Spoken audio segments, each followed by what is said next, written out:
चाची ई रहल हमार स्कूल। और चाची ऊ देखिए उहे है हमार शिक्षा मैडम। और देखी चाचा से लड़त झगड़त बाड़ी। अरे शिक्षा हम आवे वाला रहे, लेकिन कुछ काम। ई कौनो बात भइल का? अरे हमार बात तो सुना। हमके तो हर कौनो बात नहीं के सुने के, जा यहाँ से।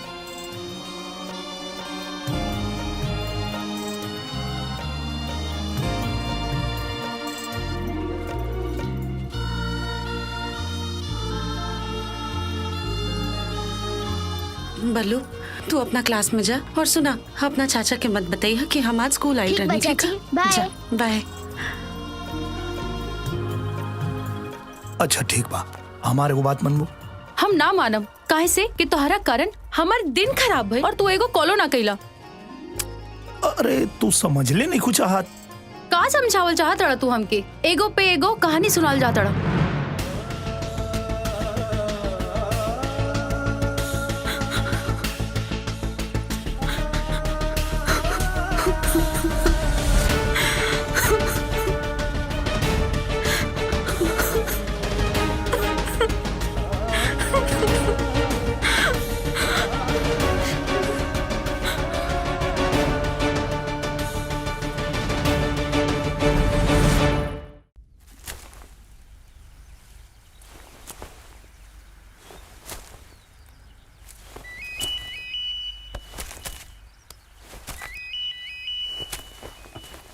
राजा भैया हाँ फोन आयल बा, फोन शिक्षा मैडम के फोन बा। हाँ बोला। अच्छा सुना, कल भोला बाबा के मंदिर में आ जाइए। काहे कोनो खास बात बा का? अरे हाँ, कल तीज बा और हम तोहरा खातिर व्रत रखतानी। अच्छा तो हमारा आवल जरूरी बा का? तो काहे ना आइल जरूरी बा?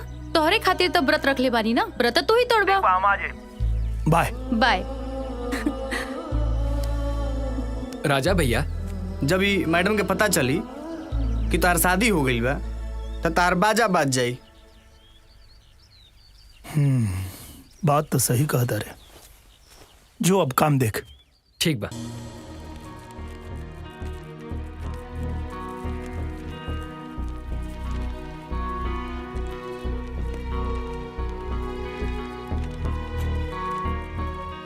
BANANA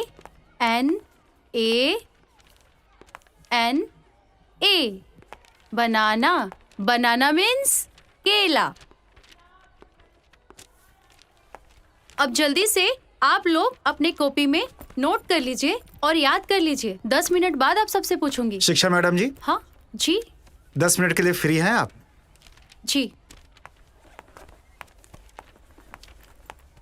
जी बोलिए। कैसा चल रहा है आपका क्लास? बहुत अच्छा चल रहा है। आज आपका क्लास नहीं लगा क्या?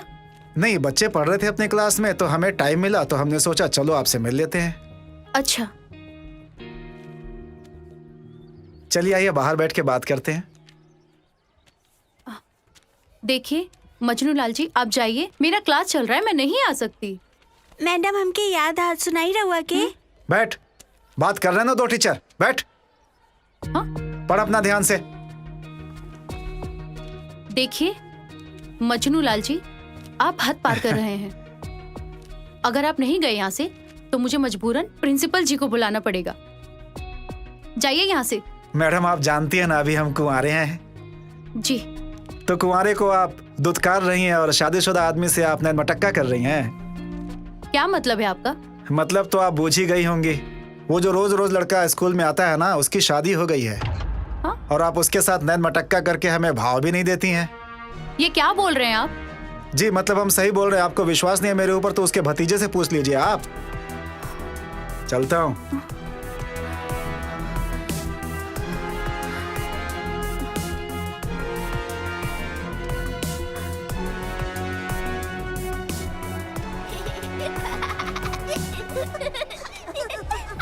कीप क्वाइट, चुप हो जाओ तुम लोग। हे भगवान, क्यों और के गलती की सजा हमरा के काहे देता है मैडम जी? सच सच बतावा, तोहर चाचा शादीशुदा बाड़न की ना? नहीं तो आज पूरा दिन तोहरा के एंगने मुर्गा बना के रखब। सच सच बताओ तनी, हमरा चाचा के बियाह हो गइल बा, अब तक जाए दी।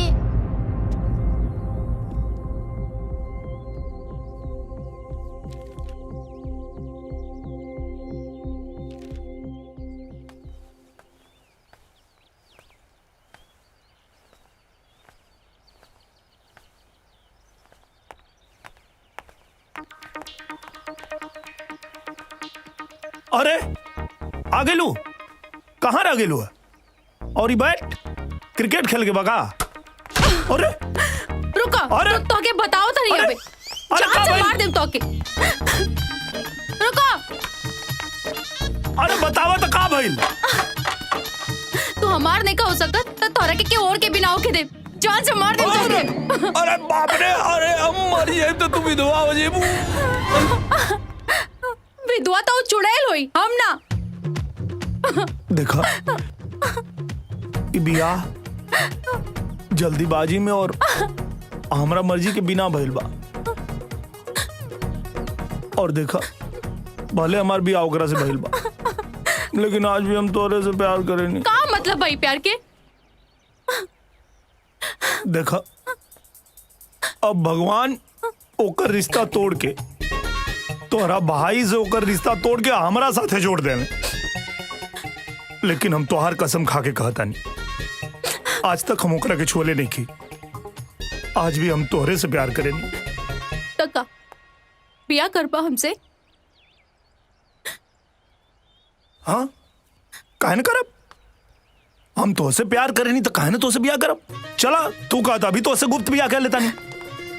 गुप्त रोग होला, गुप्त बिया ना। अरे जवन कुछ भी हो थोके, लेकिन हम तो तोहसे बियाह करे के तैयार बानी ना। तब तो तोके भरोसा हो जाए ना कि हम तोहरे से प्यार करेनी। ना पहले ओके तलाक दो, तब हम सोचब। हे भगवान, एक और मुसीबत में पड़ गई। भूमि जी हमके तो से कुछ बात करे के रहे। कहा का बात बा? बहू दादाजी बहरे बैठल बाड़े खाए खातिर, लेके आवा। जी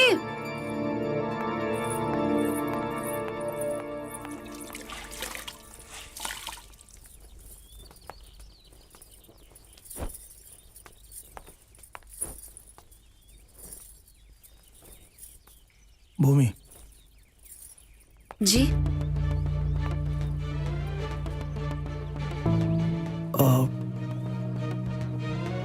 का भइल? कुछ ना।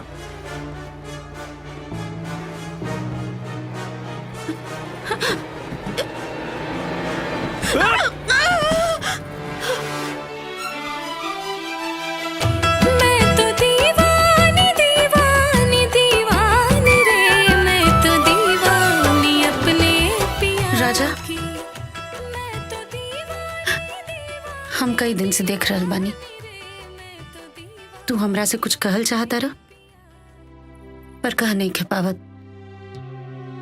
ना था। राजा हम तोहार पत्नी बाद में हई, पहले तोहार दोस्त हई। बतावा ना का बोलल चाहता रह? अब ऐसन कोनो बात तो नहीं के।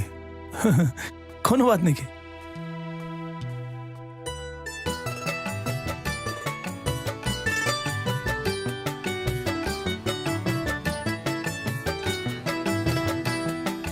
ली चाय। हाँ रख दो।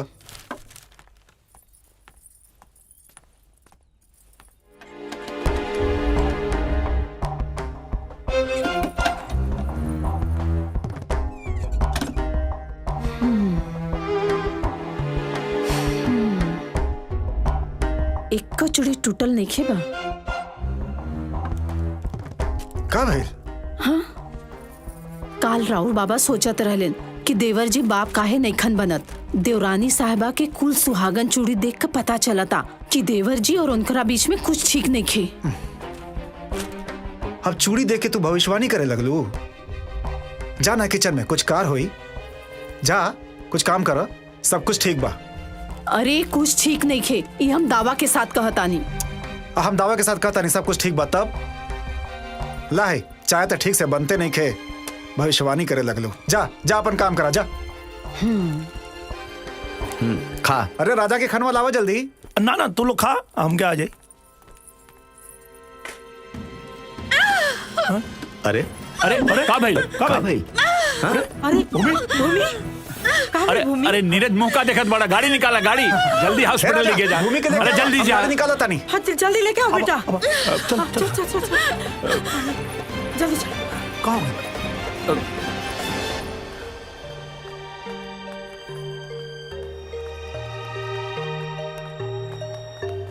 डॉक्टर साहब सब ठीक तो बा? का भइल भूमि के? पेट में दर्द था, अब ठीक है, मैंने दवा दे दी है। अच्छा ये सारी रिपोर्ट्स मैंने निकलवा ली है। रिपोर्ट्स के अनुसार पता चला है कि आपकी पत्नी कभी मां नहीं बन सकती।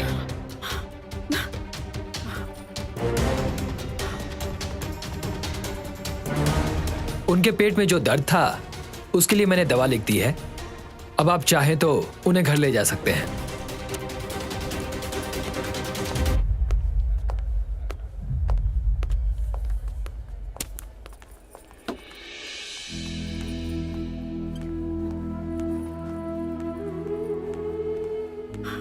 ना बेटा तू आराम करा। ना माँ जी, अब हम एकदम ठीक बानी, कोनो दिक्कत नहीं है।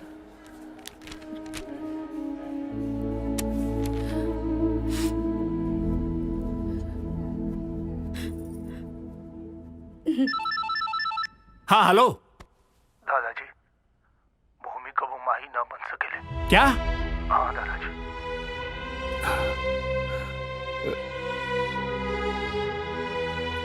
अब कुछ आराम बाना बेटा,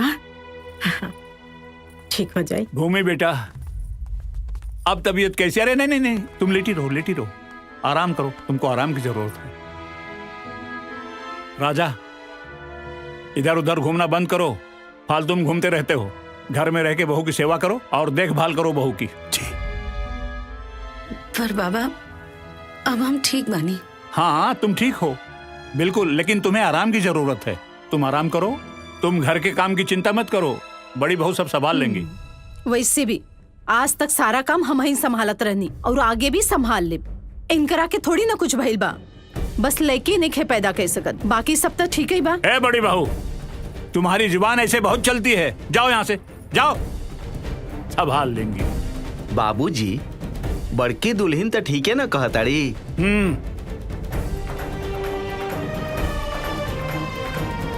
भूमि बेटा इन लोगों की बात को दिल पे मत लेना, समझी बेटा? तुम सिर्फ आराम करो, मैं हूं ना, आराम करो। राजा। हाँ बाबा। बहू की देखभाल करो जी। ठीक है? ठीक बा। मैं चलता हूँ बेटा। जी। अच्छा बेटा तू आराम करा, हम आवता नहीं। राजा हाँ तू ख्याल रखिया।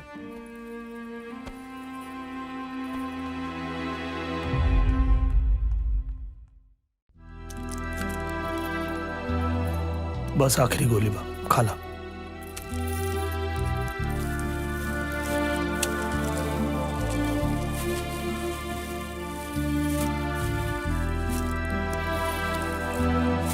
राजा कबले ऐसे ही हमार बोझ ढोबा।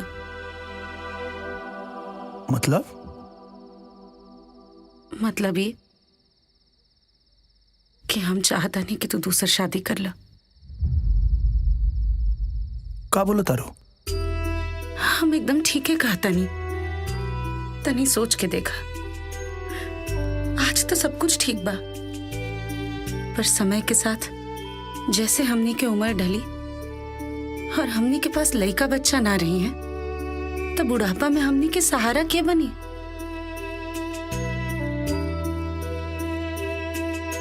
और तू बिल्कुल चिंता मत करा, जैसे एक घर में दो बहन प्यार से रहेली, वैसे ही हम ओकरा साथे प्यार से रह लेब।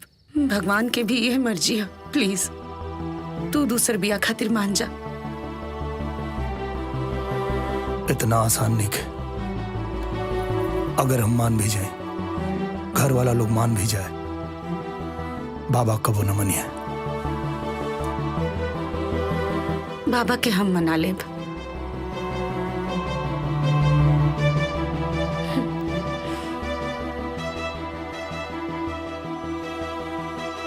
पागल हो गए तुम दोनों, पागल हो गए हो। 7 जन्म साथ रहने का वादा किया था और अभी 7 महीने नहीं बीते और शादी टूटने की बात हो रही। आखिर क्या दिक्कत है लोगों की शादी से? बोलो क्या दिक्कत है? भूमि माई नहीं खे बन सकत और रउआ कहतानी कि कौनो दिक्कत नहीं खे। बहू,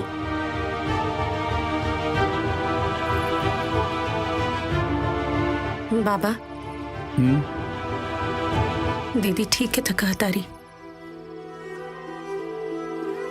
जब हम संतान सुख नहीं की दे सकत तब कम से कम इनका के दूसर बिया कर लेवे के चाहिए ताकि ये घर में खुशी आ सके। और यही में हमने दोनों लोग की सहमति बा बाबा। लेकिन मेरी सहमति नहीं है। और हम सहमत नहीं खी। ई दूसर ब्याह के बात कही तू लोग बंद करा।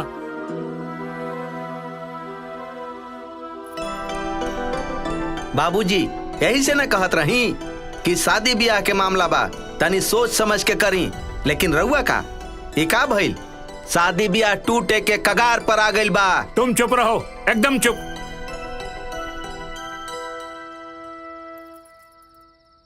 भूमि बेटा, अभी आपकी बहुत बड़ी उम्र पड़ी है, पूरी जिंदगी पड़ी है तुम्हारी।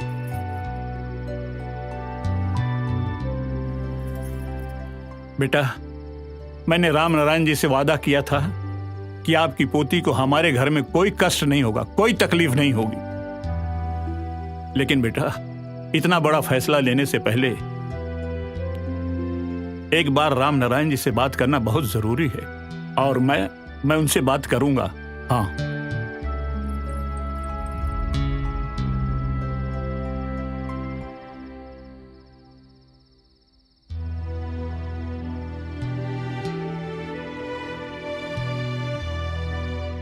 बेटी, क्या तुम भी यही चाहती हो? हाँ बाबा। बेटिया, हमके तो लगा था तू ही कोनो मजबूरी में फैसला लेता हो। ना पापा, कोनो मजबूरी नहीं थे, बल्कि हम तो खुद इनका के दूसर बिया करे खातिर कहनी है। देख लिया ना राम नारायण, देख लिया ना आपने। अरे मैं समझा समझा के थक गया हूं इन लोगों को, लेकिन ये लोग फैसला ले चुके हैं। चाचा जी, अगर कोनो दूसर बिया हुई तो हमार बिटिया रही कहाँ? नैहरे में? और समाज का कही? ना पापा, हम कहीं ना जाइब, हमारी ये घर है। और रउए तो कहले रहनी कि हमनी के संस्कृति में दान करे के परंपरा है, और एक बार दान दिहला के बाद वापस ना लिहल जाला। कन्यादान के रूप में आप हमार दान कर चुकल बानी। और माई कहत रहली कि नैहर से डोली उठेले और ससुराल से अर्थी, यही से हम अपना ससुराल में ही रहब। और बाबा, हम ये फैसला अपना खुशी से ले ले बानी, यही से हम चाहता नहीं कि हमनी लोग के खुशी के खातिर आप लोग भी अपन सहमति दे दें।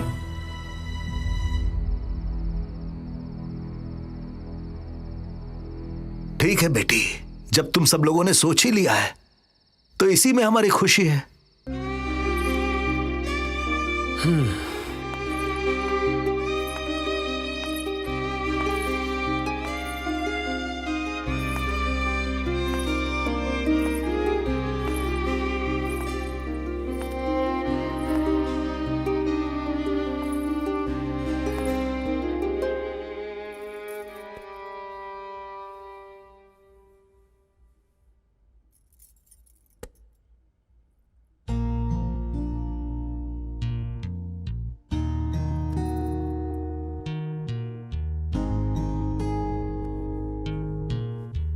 भूमि बेटा। जी बाबा, आई बैठी।